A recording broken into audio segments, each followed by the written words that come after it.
لوگ کہتے ہیں کہ ہماری اذانیں 3 ہوتی ہیں، اس کا جواب کیا دیا جائے؟ ہمارے ہاں اذانیں 3 ہوتی ہیں کیونکہ ہم نمازوں کو ملا کے پڑھتے ہیں۔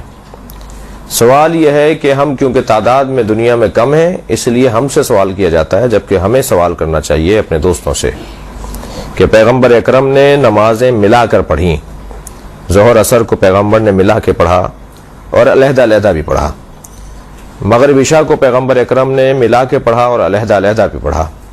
تو ہم نے تو آج تک کسی کو نہیں کہا جو علیحدہ پڑھتے ہیں وہ غلط کرتے ہیں، لیکن ہم جو ملا کر پڑھتے ہیں، تو اگر ہمیں یہ کہا جائے کہ ہم جو ملا کر پڑھتے ہیں ہم غلط پڑھتے ہیں، تو یہ پیغمبر اکرم پر اعتراض ہے۔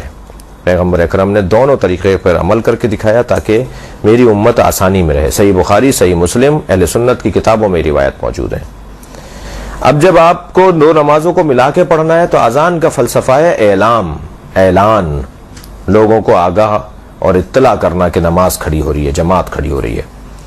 تمام فقہی کتابوں میں اذان اعلام اور ہے، اذان للصلاۃ اور ہے، نماز کی اذان اور ہے اور اعلان کی اذان اور ہے۔ تو لاؤڈ اسپیکر پر جو اذان کہی جاتی ہے وہ اذان کہی جاتی ہے اعلام کی اذان، یعنی اعلان کی اذان۔ اعلام بھی لفظ صحیح ہے میم کے ساتھ اور نون کے ساتھ، اعلان بھی لفظ صحیح ہے۔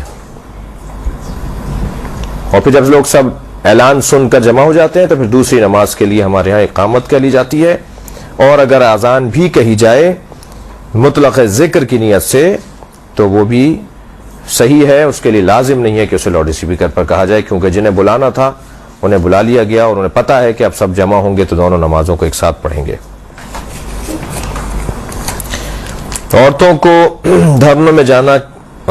دھرنوں میں جانا کیسا ہے؟ جیسے ہماری شیعت کے مطابق ہوں، جن میں ہماری ضرورت ہو۔